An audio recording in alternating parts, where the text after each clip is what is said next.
mistério de Jack, o Estripador, teve início nas primeiras horas de 31 de agosto de 1888, no empobrecido distrito de Whitechapel, em Londres. Naquela noite, o corpo de Mary Ann Nichols foi encontrado na Bucks Row com a garganta profundamente cortada e o abdômen aberto. O crime chocou pela brutalidade, mas era apenas o prelúdio de um fenômeno que paralisaria a maior metrópole do mundo. O assassino agia sempre nas sombras, entre a meia-noite e o amanhecer, escolhendo mulheres que viviam à margem da sociedade, as prostitutas do East End. Em 8 de setembro, o corpo de Annie Chapman foi descoberto no quintal da Hanbury Street. Diferente da primeira vítima, Chapman teve órgãos removidos com uma precisão que sugeria que o agressor possuía conhecimentos de anatomia ou cirurgia. Foi neste ponto que o pânico se espalhou. Londres percebeu que não lidava com um criminoso comum, mas com um especialista no abate humano. O nome Jack, o Estripador, surgiu através de uma carta enviada à Agência Central de Notícias no final de setembro. Escrita em tinta vermelha, a carta Dear Boss zombava da polícia e prometia que o autor continuaria seu trabalho. Embora muitos acreditem que as cartas tenham sido forjadas por jornalistas para vender jornais, o nome colou e transformou um criminoso local em uma lenda urbana imediata. O auge do terror ocorreu em 30 de setembro, na noite conhecida como o Evento Duplo. Frustrado por ter sido interrompido durante o assassinato de Elizabeth Stride na Berners Street, a quem apenas cortou a garganta, o estripador buscou uma segunda vítima na mesma hora. Ele encontrou Catherine Eddowes na Mitre Square. Em poucos minutos, ele a matou, desfigurou seu rosto e removeu seu rim e útero. Naquela mesma noite, uma pichação foi encontrada próxima ao local dizendo: "Os judeus são os homens que não serão culpados por nada", o que levou a polícia a apagar a mensagem por medo de revoltas antissemitas, destruindo uma possível pista. A investigação, liderada pelo inspetor Frederick Eberlein, era um exercício de frustração. Sem tecnologia forense, DNA ou impressões digitais, a Scotland Yard dependia de patrulhas a pé e informantes. Mais de 2.000 pessoas foram interrogadas. Centenas foram investigadas, mas o assassino parecia se dissolver na neblina de Londres após cada crime. O ato final aconteceu em 9 de novembro de 1888.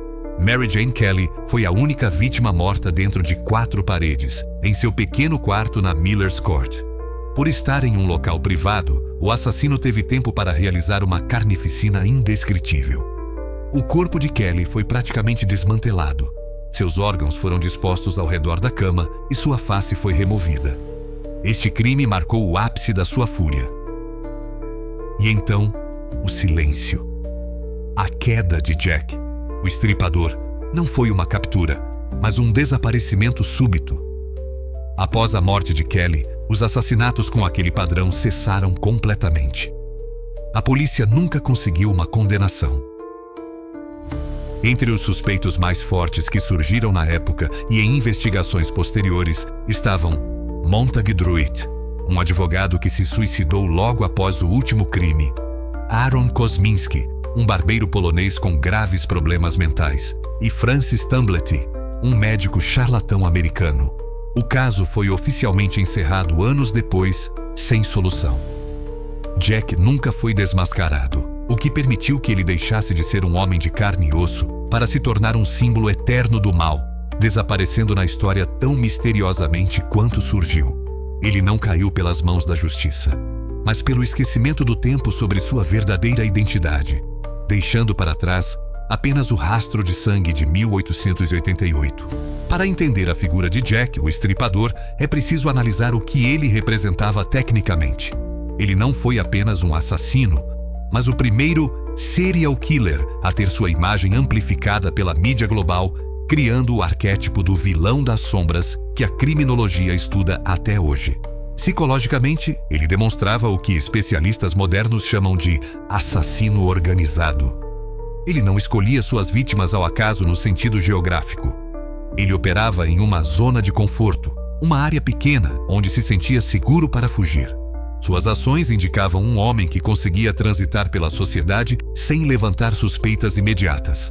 Provavelmente alguém com um emprego regular, aparência comum e que possuía uma residência fixa no próprio distrito de Whitechapel. A característica mais marcante de Jack era sua assinatura, enquanto o modus operandi, o método de matar, servia para garantir o óbito rapidamente, geralmente o corte da garganta da esquerda para a direita enquanto a vítima estava no chão. Sua assinatura era a mutilação pós-morte.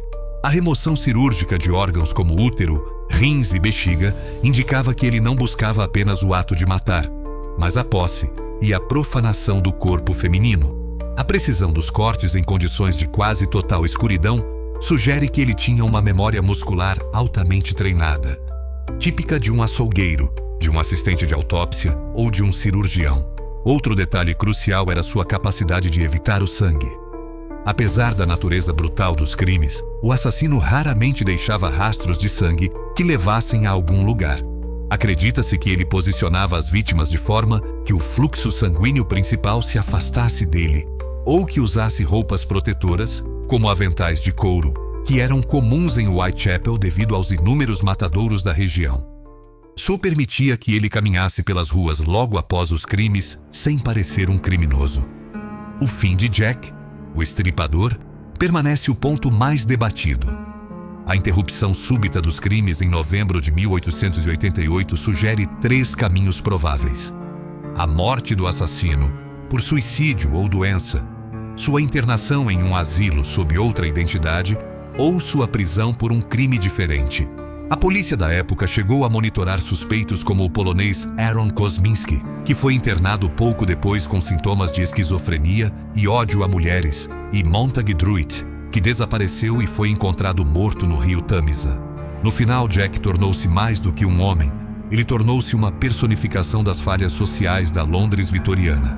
Ele expôs a incapacidade da polícia, a miséria extrema do East End e a fome da imprensa por sensacionalismo. Sua identidade nunca foi confirmada porque ele operou no vácuo entre o fim da investigação puramente intuitiva e o nascimento da ciência forense moderna. Ele permanece como o assassino perfeito da história, aquele que nunca foi pego e cuja verdadeira face nunca foi vista.